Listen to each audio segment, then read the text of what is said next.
Hello বন্ধুরা, এই যে দেয়ালটা দেখছো, ভাবছো এটা কেন নিয়ে এলাম? আজকে আমার এই অদ্ভুত জায়গাতেই কাজ। আর এটা কি কাজ তোমরা দেখে বুঝতে পারছো, মানে এটা ভিডিওটা চলতে চলতে বুঝতে পারবে। এই অ্যাকচুয়ালি হচ্ছে এই সুইচ বোর্ডটা যেখানটা প্লাস্টার করা দেখতে পাচ্ছ, শুধু প্লাস্টার, সেই জায়গায় এই সুইচ বোর্ডটা ছিল। পরে ওখানে ওয়ার্ড্রপ করা হয়েছে, যার জন্য সুইচ বোর্ডটাকে তুলে এই সাইডে আনা হয়েছে, যার জন্য ওই পাশে ওই সিমেন্টের প্লাস্টারটা করা হয়েছে এই খোপটাকে বোঝাবার জন্য। আর চারধারে এই ড্রিল করতে গিয়ে এরকম অবস্থা হয়েছে আর কি। তো এটা অনেক দিন ধরে পড়েছিল, আমার কাজ করার সময় হয়ে উঠছিল না। আজকে ভাবলাম এটাকে কিছু করি।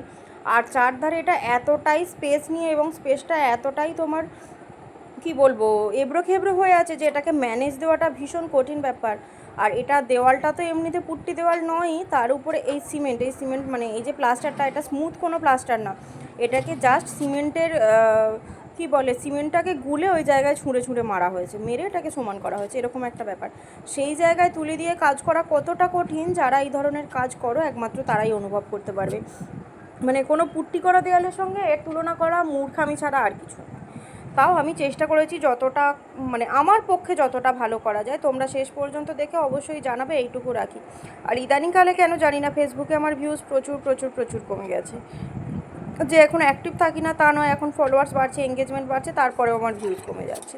তাই তোমাদের প্রত্যেকের কাছে আমার রিকোয়েস্ট, যারা ইউটিউব থেকে ভিডিওটা দেখছো তারা প্লিজ চ্যানেলটাকে একটুখানি সাবস্ক্রাইব করে দিও।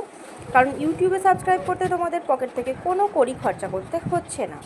আর যারা ফেসবুক থেকে দেখছো তারা সাবস্ক্রাইব করতে না পারো, প্লিজ একটুখানি ফলো করো আর একটু লাইক কমেন্ট করে দিও।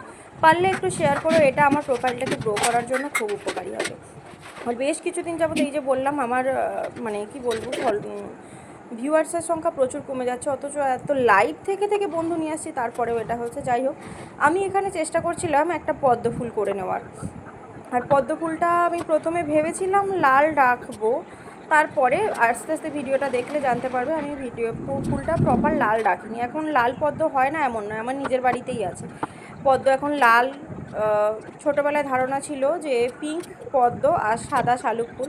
এখন আমার নিজের বাড়িতে সাদা পদ্ম, লাল পদ্ম, এরকম বিভিন্ন ভেরিয়াস টাইপসের, তারপর হালকা সবুজ রঙের যেটা বুদ্ধ সাউন্ড বা এরকম বিভিন্ন ভ্যারাইটির পদ্ম ফুল নিজের বাড়িতেই ফুটছে। সেখানে দেয়ালে না করার তো কিছুই নেই।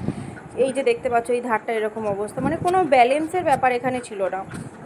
তাই আমি এখানটাকে দেখো ডিটেলিংগুলো অ্যাড করার চেষ্টা করছি। মানে আমি এটা পুরোপুরি ভেবে নিইনি যে আমি কিভাবে করব, বা এই আইডিয়াটাও আমার যে আগে থেকে ভেবে রেখেছি সেরকমও নয়। আমি এখানে প্রথমে ভেবেছিলাম এখানে একটা কৃষ্ণ ঠাকুর বানাবো, কিন্তু তারপরে মনে হলো একটা ঠাকুর করলে আমি চারদিকটা ম্যানেজ করতে পারবো না, একে চারদিকটা ম্যানেজ করতে হবে বড় কিছুর মাধ্যমে। আর এই যে আমি কাজটা করছি, এটা হচ্ছে আমি কাজ করেছি 15 তারিখ রাত 10টার সময় কাজটা শুরু করেছি। 15 তারিখ খুব সৌভাগ্যবশত আমার পতি এবং পুত্র তাড়াতাড়ি নিদ্রা গ্রহণ করেছিলেন, তাই আমি তাড়াতাড়ি কাজের সুযোগ পেয়েছিলাম। না হলে আমি অনেক রাত্রে কাজ শুরু করি। এখানে দেখতে পাচ্ছ আমি কিছুটা ডিটেলিং অ্যাড করবার পরে আমি এখানে ফুলটাকে আবার পিঙ্কিশ শেড দেওয়ার চেষ্টা করেছি, কারণ আমার মনে হলো পুরোপুরি রেডটা আমার দেওয়ালে খেলছে না, তাই আমি এখানে পিঙ্কিশ কালার করেছি। আর যারা ভিডিওটা দেখছো প্লিজ একটু পুরো ভিডিওটা দেখো, এটা একটা লং ভিডিও আমি বুঝতে পারছি, কারণ কি বলো তো, সবসময় লাইভে আসা তো সম্ভব হয় না, তাই কিছু কিছু লং ভিডিও না দিলেও খুব সমস্যার ব্যাপার হয়। এই ভিডিওটা লং হয়ে গেলেও তোমরা প্লিজ একটুখানি দেখে পাশে থেকো। তাই ভিডিওটা যেহেতু লং হয়ে যাচ্ছে, তাই আমি পুরোপুরি সমস্ত ভিডিওর অংশটা দেখাইনি, কিছু কিছু ক্রপ করে দেখিয়েছি। দেখো এগুলো আমি ভিডিওগুলো অমিট করে করেই দেখিয়েছি, মানে কিছু কিছু অংশ রেখেছি, কিছু অংশ বাদ দিয়েছি, তোমরা দেখলেই বুঝতে পারবে। এবার এই যে চতুর্দিকটা এবড়ো খেবড়ো হলো, এটাকে আমি একদম স্কেল করে ভালো করে ফ্রেম করে দিচ্ছি, যেন এটা মনে হয় দেয়ালে একটা ছবি আটকানো আছে। তারপর পদ্মফুলের ভিতরে কিছু ডিটেলিং অ্যাড করলাম, একটু বর্ডার দিয়ে নিচ্ছি, কারণ আমার মনে হলো এখানে বর্ডার দিলে জিনিসটা দেখতে ভালো লাগবে।